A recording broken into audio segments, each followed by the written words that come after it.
We all have our respective dreams and goals in our life, and all we want is that we wish to achieve them once in our lifetime. Dreams and goals are the only thing which differentiates the good from a great one, but sometimes it's just a dream, which gives us a close look at death. In this video, we are going to tell you about the fascinating story of Aron Ralston, whose mountaineering journey is not only famously known worldwide, but it also motivates many to develop the spirit of never giving up. So without wasting any time, let's get started. Before moving any further, let us know first who Aron was actually. Aron Ralston was an active outdoorsman hailing from Colorado by way of Indianapolis. After graduating with a degree in mechanical engineering from Carnegie Mellon University in Pittsburgh, he found employment as a mechanical engineer at Intel in Phoenix, Arizona, with a decent annual package. But that wasn't his true calling. What he really wanted out of life was mountaineering, complete with a goal to climb all of Colorado's peaks that towered 14,000 feet and higher, which included a tally of 53 peaks in total, a task too daunting for most to attempt. Ralston had no inkling of the obstacle that would present itself along the way. On April 26, 2003, it was a gorgeous spring day in Utah's Canyonlands National Park. Ralston deftly scaled the walls and crevices of Blue John Canyon, a tributary of Horseshoe Canyon. Having will of fire towards his goal and equipped with a backpack of items that would be useful on his hike, including climbing ropes, carabiners, a camera, a water bottle, and a multi-tool. Ralston had only intended to be out for the day, and so word of his plans made it to no one. This could somehow be judged as carelessness of him that he didn't even tell anyone of doing so. But who would have even imagined that his one-day journey is going to take even a longer time than he had expected? His journey started as soon as he reached there, and while he was descending a part of the canyon, a suspended boulder became dislodged and fell down through the canyon, aimed right at him. While the boulder was approaching him, he thought that this was the end of his life. But fortunately, the opening narrowed enough that the boulder was relodged. But this was only half part of the incident. Unfortunately, Boulder had pinned his right arm and hand in the process.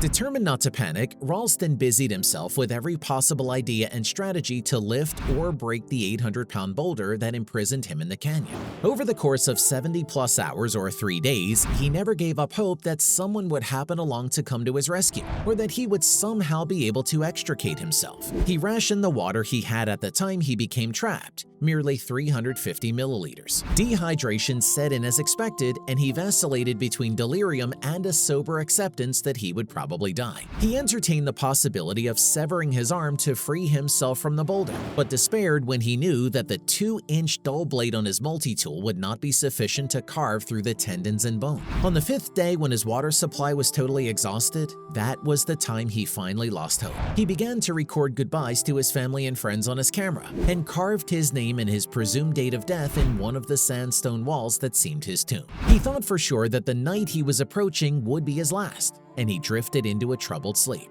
assuming that it's the final sleep of his life or simply the sleep of death. Upon waking up the next morning, Ralston was amazed himself that he was alive, which motivated him that his time of death may not have come yet. He had an idea that could possibly see him out of the canyon. He thought that he could break his arm bones through the use of torque and amputate the arm with a multi-tool. Desperate to not meet his end just yet, he fashioned a tourniquet for his arm and began the unthinkable. He literally started cutting off his own arm through his own hand. Just imagine the unbearable pain he would have suffered during cutting his own hand out of his body.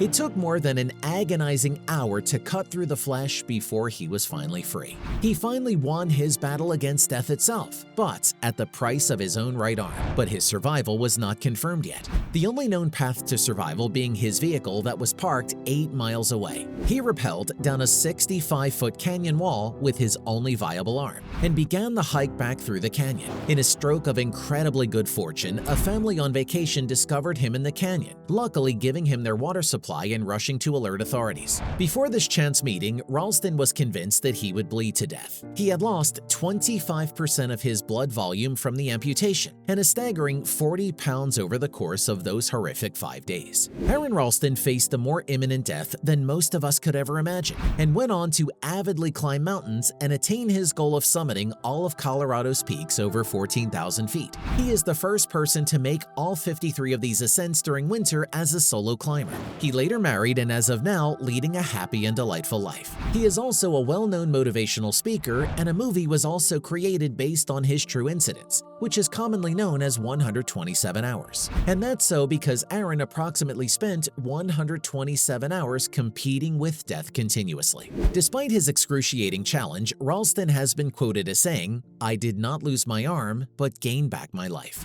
Because of his positive attitude and achievements, many people look at Aron with the eyes of an ideal, and his tale is still one of the most inspiring ones among the professional mountaineers. By the way, what are your opinions on Aron's dangerous adventure? Let me know in the comments down below.